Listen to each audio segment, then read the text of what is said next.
Bonjour à toutes et à tous, et bienvenue dans Inside News RDC.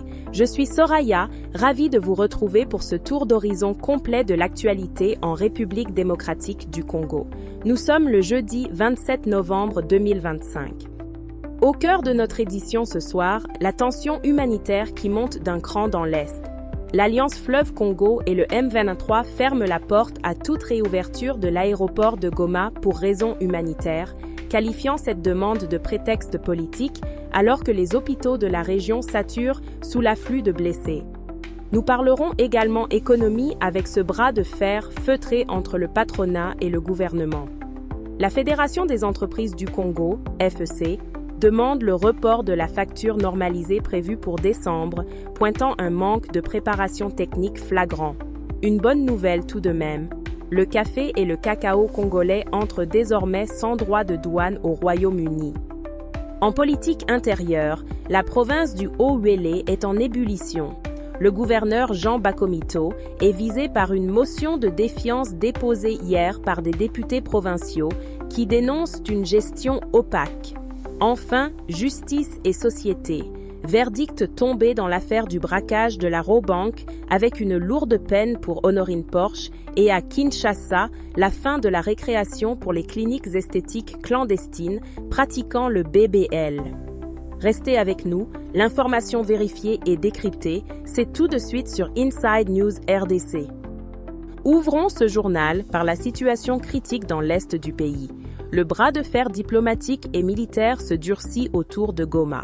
Alors que la communauté internationale et récemment le président français appelaient à la réouverture de l'aéroport de Goma pour faciliter l'aide humanitaire, la réponse des rebelles est tombée comme un coup près hier. L'Alliance Fleuve Congo M23 a catégoriquement rejeté l'argument de l'urgence humanitaire. Dans une conférence de presse tenue mercredi, le mouvement rebelle, qui contrôle la zone aéroportuaire depuis janvier 2025, affirme que cette demande masque en réalité des objectifs politiques et logistiques du gouvernement. Pour eux, il existe d'autres voies pour l'aide humanitaire et ils dénoncent ce qu'ils appellent un lobbying des humanitaires. Cette posture intransigeante inquiète au plus haut point car sur le terrain, la réalité est dramatique. L'aéroport est un hub vital pour les cargos et les évacuations médicales. Sans cet accès, les coûts et délais d'acheminement de l'aide explosent, mettant en péril des milliers de déplacés. Les conséquences de ces blocages et des combats continus se lisent sur les visages dans les hôpitaux. À Beni, chef-lieu provisoire du Nord Kivu, l'hôpital général de référence est débordé. Le pavillon géré par le CICR voit affluer quotidiennement des blessés de guerre, civils comme combattants venus de Walikale, Massissi ou encore Mwenga. Certains parcourent des centaines de kilomètres pour trouver des soins, les structures locales étant détruites ou pillées. C'est le cas de Keveretwa Gentil, blessé par balle à Walikale, à près de 600 km de là, qui témoigne avoir été sauvé in extremis. Depuis le début de l'année, cette seule structure a pris en charge près de 1800 patients, un chiffre qui illustre l'intensité des violences. Dans ce contexte, les casques bleus de la MONUSCO tentent de maintenir un semblant de sécurité. Depuis début novembre, ils ont intensifié leurs patrouilles, souvent conjointes avec les FARDC, notamment dans le triangle Mavivi-Mayangos-Nialeke. En Ituri, le génie népalais a réhabilité 23 km de route nationale pour faciliter l'accès aux zones sensibles. Toujours sur le plan sécuritaire, signalons cet accrochage sur les eaux du lac Albert. 9 miliciens de la FRPI ont été tués cette semaine par la marine ougandaise. Ces miliciens, qui tentaient de piller des pêcheurs dans les eaux ougandaises, ont été interceptés lors de 2 incidents distincts. Les pêcheurs locaux appellent, encore une fois, le gouvernement congolais à renforcer la force navale pour ne pas laisser la sécurisation du lac aux seules forces voisines. L'actualité, c'est aussi la justice qui tente de s'imposer face à la criminalité et à l'impunité. À Kinshasa, le verdict est tombé hier mercredi dans l'affaire très médiatisée du braquage de la Robank. Le tribunal militaire de garnison de Kinshasa-Gombe a condamné Honorine Porche à 10 ans de servitude pénale principale. reconnue coupable de vol à main armée et d'actes de terrorisme, elle devra également payer une amende de 300 millions de francs congolais. Notez que le tribunal a acquitté les autres prévenus faute de preuves suffisantes, appliquant strictement la loi sur le cumul des peines pour l'accusé principal. Direction Mbandaka, où un procès en flagrance a débuté hier contre un policier accusé de meurtre. L'incident a eu lieu au Grand Marché. Suite à une dispute liée à des recouvrements forcés de taxes, le policier aurait tiré à bout portant sur un civil. 2 autres personnes ont été blessées. Le député provincial Louison Mumbenga exige des sanctions exemplaires et une prise en charge des victimes, dénonçant une insécurité croissante causée par ceux-là même censés protéger la population. Dans le dossier des droits des travailleurs, l'intersyndicale de l'ONATRA hausse le ton. Elle réclame la libération immédiate de son président, Armand Ozazé, détenu depuis mardi au parquet général de Kinshasa-Gombe. Ses collègues qualifient cette détention d'abusive et lient son arrestation à ses dénonciations sur l'émiettement du patrimoine de l'ONATRA, qu'ils considèrent comme une menace pour la sécurité nationale, notamment aux ports de Matadi et Kinshasa. Enfin, un dossier foncier explosif à Lubumbashi. La succession Mobutu et l'entreprise BMPP dénoncent ce qu'elles appellent une mafia judiciaire autour de la concession de l'hôtel Caravia. Alors que le Conseil d'État avait confirmé leur propriété en 2024, une nouvelle audience est fixée demain vendredi, avec une composition de juges modifiée, ce que les avocats de la famille Mobutu considèrent comme une tentative illégale de renverser le jugement au profit d'un sujet étranger. Ils menacent de révéler l'identité d'une haute autorité qui serait impliquée si la procédure n'est pas stoppée. Sur le plan de la mémoire collective, le ministre des Droits humains, Samuel Mbemba, poursuit sa campagne pour la reconnaissance du génocide congolais. Il a rencontré hier le cardinal Fridolin Ambongo à Kinshasa. L'objectif est clair, amener l'Église catholique à vulgariser les résolutions sur la reconnaissance des crimes commis en RDC pour que le peuple s'approprie cette histoire douloureuse. Le ministre rencontrera demain les chefs des autres confessions religieuses. Quittons les tribunaux pour les hémicycles provinciaux où l'agitation est palpable. Dans le Haut-Uélé, l'heure est grave pour le gouverneur Jean Bakomito Gambou. Une motion de défiance a été déposée ce mercredi 26 novembre à l'Assemblée provinciale. Les députés signataires, dont Prosper Salomon Madilou, accusent l'autorité provinciale de détournement de deniers publics, de clientélisme et d'absentéisme prolongé. Ils estiment que sa gestion ne cadre pas avec la vision du chef de l'État. Le vote de cette motion est prévu, sauf changement, pour demain vendredi à Isiro. Au Congo central, on tente de calmer le jeu. Après des mois de tension, une réunion interinstitutionnelle s'est tenue hier entre le gouverneur Grace Nkuanga et le bureau de l'Assemblée provinciale. Au menu, l'épineuse question de l'appui budgétaire que l'Assemblée affirme ne plus recevoir depuis plusieurs mois. Pour apaiser le climat, un moratoire suspendant les motions et pétitions a été adopté. Le rapporteur Billy Ntunga assure qu'il n'y a pas de crise, mais plutôt des malentendus politiques. Cela n'a pas empêché le bureau de l'Assemblée de sanctionner sévèrement 4 députés pour les incidents du 6 octobre dernier, avec des suspensions allant jusqu'à 6 mois pour certains élus accusés de vandalisme. Au Maniema, le gouverneur Moussa Kabouankoubi a déposé son projet de budget 2026. Il s'élève à 417,4 milliards de francs congolais, une légère hausse de 2,62%. La priorité est mise sur les infrastructures et le social, avec une mesure symbolique forte, la prise en charge des études des 17 meilleurs lauréats du diplôme d'État de la province. À Kinshasa, la gouvernance locale est sous le microscope. Une enquête du CREFDL révèle des failles majeures dans la gestion fiscale des communes, absence de budgétisation crédible, fichiers d'assujettis inexistants et faible collaboration entre services. L'ONG recommande la digitalisation des recettes pour donner aux communes les moyens réels de leur politique.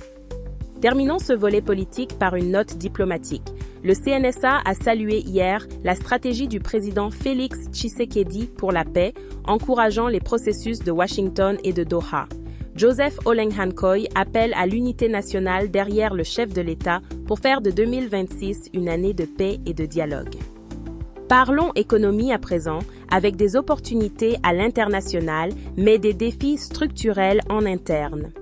Une excellente nouvelle pour nos exportateurs, le Royaume-Uni ouvre grand ses portes aux produits congolais. Un partenariat commercial a été lancé mardi à Kinshasa par le ministre Julien Paluku et l'ambassadrice britannique.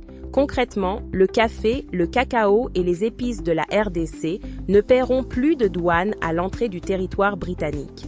L'objectif est ambitieux, faire passer les échanges de 100 millions à 1,5 milliard de dollars d'ici 2030. Cependant, sur le plan fiscal intérieur, la grogne monte. La Fédération des entreprises du Congo, FEC, a saisi le ministre des Finances pour demander le report de la facture normalisée, dont la phase obligatoire devait débuter ce 1er décembre 2025. Les chiffres sont éloquents. Sur 12 000 entreprises assujetties à la TVA, seules 14 ont pu retirer les modules de contrôle fiscal à ce jour. La FEC estime que les conditions techniques ne sont pas réunies et demande une période de test plus longue pour éviter de paralyser l'économie. L'emploi des jeunes reste une priorité absolue. Le gouvernement annonce le lancement imminent d'un concours national de plans d'affaires. Le ministre Justin Kalumba veut changer de paradigme, transformer les demandeurs d'emploi en créateurs de richesses. Ce concours se déroulera territoire par territoire pour faire émerger des champions entrepreneuriaux locaux. Mais l'entrepreneuriat a ses obstacles. À Goma, les agents de Mobile Money continuent d'imposer une commission illégale de 3,5% sur les retraits, une double taxation qui pèse lourd sur le pouvoir d'achat. Les agents se défendent en invoquant la pénurie de liquidités due à la fermeture des banques depuis janvier. Enfin, un dossier social scandaleux à Kinshasa. Des ouvriers dans des usines de liqueurs fortes, gérées par des expatriés, dénoncent des conditions de travail inhumaines. Ils seraient contraints de travailler 12 heures debout, sans pause, payés au tarif journalier de 8 heures, sous peine de licenciement immédiat. Une situation d'exploitation qui interpelle l'inspection du travail. La vie quotidienne des Congolais, c'est aussi l'état de nos villes et de notre environnement. À Kinshasa, la capitale suffoque. Entre les embouteillages monstres qui usent les nerfs dès l'aube et l'insalubrité grandissante, l'ONG ACAJ tire la sonnette d'alarme. Elle dénonce un abandon urbain et appelle à des mesures urgentes. Gestion des déchets, respect du code de la route et fin des marchés pirates. Sur le terrain, les autorités tentent de réagir. Le ministre de l'Urbanisme, Alexis Gisaro, a inspecté hier le patrimoine immobilier de l'État à Kinshasa. Si certains bâtiments sont en état satisfaisant, d'autres sont spoliés ou dégradés. La lutte contre le phénomène folio, cette fraude documentaire foncière, s'intensifie. Parallèlement, le ministre de la Santé a annoncé à l'Assemblée nationale la fermeture des cliniques esthétiques pratiquant le Brazilian Butt Lift, BBL, de manière non réglementée. Une mesure saluée par les députés pour protéger la vie des femmes face à cette charcuterie humaine clandestine. Dans les provinces, la lutte contre les érosions s'organise. À Selembao, Kinshasa, les travaux de stabilisation de l'érosion Matondo ont été lancés hier pour une durée de 12 mois. Même dynamique à Ngandanjika, dans la Lomami, où le gouverneur a lancé les travaux du ravin Kapuya. Toujours dans la Lomami, à Mweneditu, c'est l'inquiétude. Un ravin coupe désormais l'avenue Cimetière, isolant hôpitaux et écoles. Le député Alexis Kabeya dénonce la lenteur de la réaction provinciale. À Walikale, au nord Kivu, le désenclavement est en marche. Le gouverneur militaire a lancé la réhabilitation de l'axe Walikale-Kibuwa et annoncé l'élargissement de la piste de l'aérodrome de Kigoma. À Kananga, l'opération Libérer le trottoir fait grincer des dents. La police évacue manu militari les vendeuses des chaussées qui réclament des places au marché, bien que l'administration assure que des espaces sont disponibles. Un mot sur l'environnement. 3 ONG congolaises ont porté plainte devant la Cour de justice de l'EAC contre la RDC et l'Ouganda. Elles exigent l'arrêt des projets pétroliers dans les Virunga et le lac Albert, citant des impacts dévastateurs sur la pêche et l'écosystème. Dans le Congo central, c'est la pollution de la rivière Lukaya par une carrière de moellons qui inquiète. L'Assemblée provinciale a mis sur pied une commission d'enquête suite aux plaintes des riverains. Heureusement, il y a des initiatives positives. À Beni, les élèves lancent l'opération École verte pour planter 5000 arbres dans les écoles. Et Odiane Lokako poursuit sa tournée universitaire Force collective à Kinshasa, prônant le civisme et le leadership éthique auprès des étudiants. Terminons ce journal avec une page sport et culture. Football, d'abord, c'est officiel, le mariage continue entre la FECOFA et l'équipementier Umbro. Le partenariat technique a été prolongé jusqu'à fin 2026. La présidente du comité de normalisation, Belinda Luntadila, annonce l'arrivée imminente d'un nouveau maillot pour les léopards, symbole de l'identité nationale. Côté culture, une révolution sociale se prépare pour nos artistes. Le gouvernement, via les ministères de la Culture et de la Santé, finalise le projet de couverture maladie pour les artistes et leurs familles. L'exécution est prévue pour 2026, mais les premières cartes de santé symbolique seront remises dès cette fin d'année 2025. Une initiative saluée par la diaspora artistique congolaise comme une avancée historique. Un bref regard chez nos voisins avant de nous quitter. En République centrafricaine, les préparatifs pour la présidentielle du 28 décembre 2025 avancent.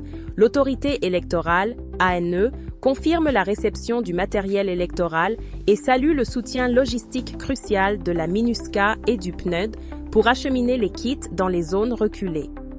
Voilà qui referme cette édition riche en actualités. Que retenir ? L'urgence humanitaire dans l'Est face à l'intransigeance du M23, les défis économiques entre opportunités britanniques et réalités fiscales locales et cette soif de justice qui s'exprime de Kinshasa à Lubumbashi. Chez Inside News RDC, notre mission reste la même. Vous apporter une information factuelle, complète et vérifiée.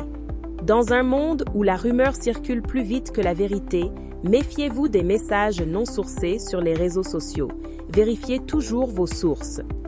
La RDC est un géant qui fait face à 1000 défis, mais c'est par la vigilance citoyenne et l'engagement de chacun, comme ces élèves de Beni qui plantent des arbres, que l'avenir se construit. Ne manquez pas notre prochaine édition demain à la même heure. Et pour aller plus loin, je vous invite à suivre nos dossiers d'investigation sur notre chaîne où nous prenons le temps de creuser les sujets qui fâchent. Abonnez-vous, activez la cloche et partagez l'information, la vraie.